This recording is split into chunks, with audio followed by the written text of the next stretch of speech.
In order to use QuickTime to record a screencast, you just need to first open QuickTime. If you don't have it set up in your dock, you can go up to the magnifying glass and just start typing quick, and you should see it pop up pretty quickly. So I'm going to open it up here. Nothing exciting happens when you open it except that you can see that the menu up here has changed. So you simply go to File and then New Screen Recording. And when you do that, you may notice down here there's a little menu that pops up. Yours may look different.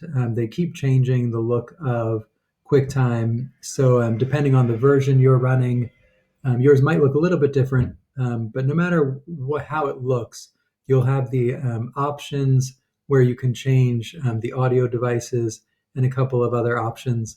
And then you can see here there are options for recording the whole screen or recording a selected portion of the screen. So choose whichever option you want, and then you'll want to click record.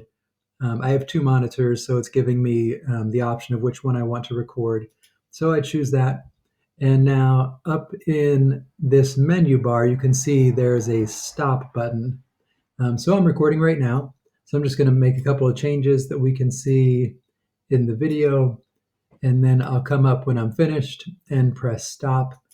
Of course, one of the advantages to QuickTime is that you don't have a time limit like Screencastify does.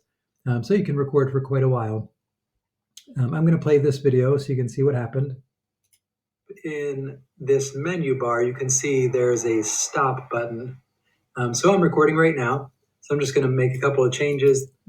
So I have my video. The easiest way to save the video is just to come up and click the X to close it.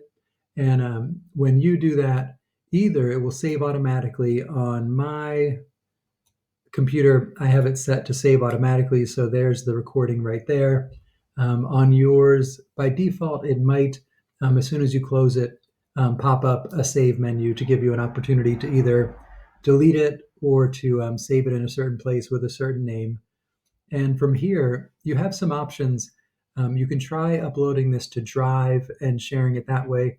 I always just share these straight to YouTube and make sure that I make them viewable by my audience and send the link out that way. But this is a pretty common video file, so it should work in many places. Good luck.